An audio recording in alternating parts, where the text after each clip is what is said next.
மதுரை அரசாளும் மீனாட்சிக்கு சித்திரை திருவிழாவோட 8வது நாளான ஏப்ரல் 26 பட்டாபிஷேகம் படுஜோரா நடைபெற இருக்கு. அம்மன் அரசியா இருந்து ஆள்றது மதுரையில மட்டும்தான். பட்டாபிஷேகத்துக்கு மீனுக்குட்டி வருவா பாருங்க, அப்படி ஒரு கம்பீரமா இருக்கும். இதுல ஒரு அழகு என்னன்னா, தான் மட்டும் மதுரையை ஆளக்கூடாது, தன் கணவனான சுந்தரேஸ்வரரும் ஆளணும் அப்படிங்கிறதுக்காக கொஞ்ச மாதங்கள் சுந்தரேஸ்வரருக்கு ஆட்சி பொறுப்பை விட்டு கொடுத்துறா மீனாட்சி.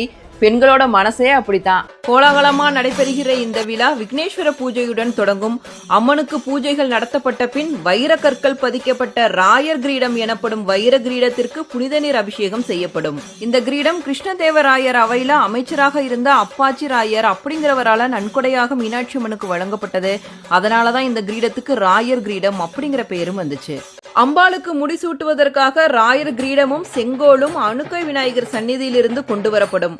பல்லாயிரக்கணக்கான பக்தர்கள் ஆவலுடன் எதிர்பார்த்திருக்க வெள்ளி சிம்மாசனத்தில் எழுந்தருளும் மீனாட்சி அம்மனுக்கு பரிவட்டம் கட்டி வைர கிரீடம் சூட்டி ரத்தின கற்கள் பதித்த தங்கத்திலான செங்கோலும் வழங்கப்படும்.